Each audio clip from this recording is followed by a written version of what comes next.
रेणुका की शादी कुछ ही दिनों पहले शास्त्री नगर में हुई थी। रेणुका बहुत ही आलसी लड़की थी। वो दिन भर बेड पर सोती रहती या फिर मैगजीन पढ़ती रहती और घर के काम भी धीरे धीरे ही करती। एक दिन उसकी सास उसके पास आती है।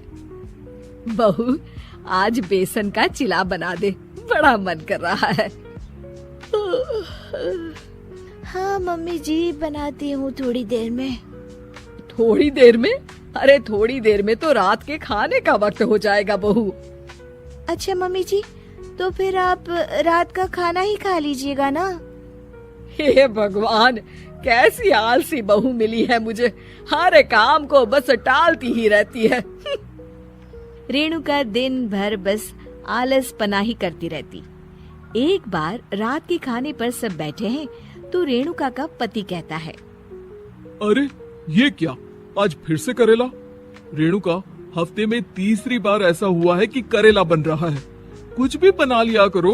अरे इतनी सारी सब्जी मिलती है मार्केट में। हाँ, पर अब कौन मार्केट जाए और सब्जी लेकर आए, इसीलिए जो था घर पर वही बना दिया। बहू, फ्रिज खोल कर देखती तो पता चलता कि सारी सब्जियां रखी होती है, पर तुम्हारा आलसपन खत्म हो तो तुम्हारी नजर जाए ना। विशाल कमरे में आकर रेणुका से पूछता है, रेणुका, मैंने कहा था तुमसे कि मेरे लिए रुमाल ले आना। मेरे सारे रुमाल खराब हो गए हैं। तुम ले आई क्या? आज नहीं गई, कल ले आऊंगी। ओफो, पिछले 4 दिनों से मैं यही सुन रहा हूँ। बिना रुमाल के ऑफिस जाना पड़ रहा है। तुम तो बहुत ही आलसी होती जा रही हो रेणुका। आपको रुमाल की जरूरत है ना, तो खुद ही खरीद लीजिए ना। हाँ, अब वही करूँगा। तुम्हारे भरोसे बैठा रहा तो कुछ नहीं होगा। एक दिन दरवाजे पर बेल बज रही होती है और रेणुका सोफे पर बैठी होती है, पर आलस में दरवाजा खोलती ही नहीं। अरे बहू, कितनी देर से बेल बज रही है? क्या कानों में रुई डालकर बैठी हो जो सुनाई नहीं दे रही बेल? मम्मी जी, अब आप आ ही गई हैं तो आप ही खोल दीजिए ना दरवाजा। क्यों मुझे ताना मारकर और देर कर रही हैं? अरे वाह, उल्टा चोर को तवाल को डांटे। सास दरवाजा खोलती है तो उसकी पड़ोसन दरवाजे पर खड़ी होती है। दरवाजा खोलने में इतनी देर क्यों हो गई? सब सो गए थे क्या? और ये भी कोई वक्त है क्या सोने का? हाँ? अरे नहीं नहीं, ऐसी कोई बात नहीं है। आइए आइए, आप लोग अंदर आइए। ओफो, इन सबको भी अभी आना था। अब मम्मी जी लगा देंगी मेरी ड्यूटी किचन में। बहू, पकोड़े तल दे, बहू चाय बना दे। अरे बहू, सो गई क्या? कब से आवाज दे रही हूँ, जा चाय बना कर लिया। हाँ मम्मी जी, अभी जाती हूँ थोड़ी देर में। सास रेणुका को आंख दिखाती है। मतलब थोड़ी ही देर लगेगी चाय बनाने में, अभी ले आती हूँ, बस झटपट।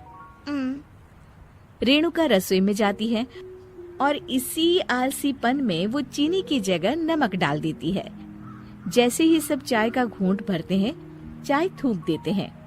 थू थू थू थू, ये कैसी चाय बनाई है तूने रेणुका? इसमें तो सारा नमक भरा है। हाँ, और ये पकोड़े, इसमें इतनी मिर्च है कि मेरी तो हालत ही खराब हो गई खाकर। और रेणु जी, आपकी खातिरदारी में पहले तो कभी कोई कमी नहीं रहती थी, पर जब से आपकी ये बहू आई है ना, मामला कुछ गड़बड़ा सा गया है। हाँ हाँ, जहाँ आप इतनी एक्टिव हैं, वहीं आपकी बहू एकदम आलसी, एकदम राम मिलाई जोड़ी लगती है।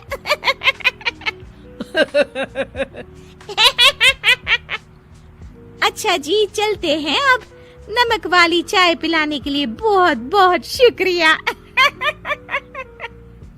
सब वहाँ से चले जाते हैं। अरे तूने तो मेरी नाक ही कटा दी बहू। वे लोग क्या सोच रहे होंगे मेरे बारे में? मम्मी जी, मैंने तो शक्कर ही डाली थी, पता नहीं नमक कैसे बन गई शक्कर। शक्कर नमक नहीं बना बहू रानी, तुम्हारा ये जो आलसपना है ना, ये उसी का नतीजा है। सॉरी मम्मी जी, अब मैं ये आलसपन छोड़कर सारे काम अच्छे से मन लगाकर करूंगी।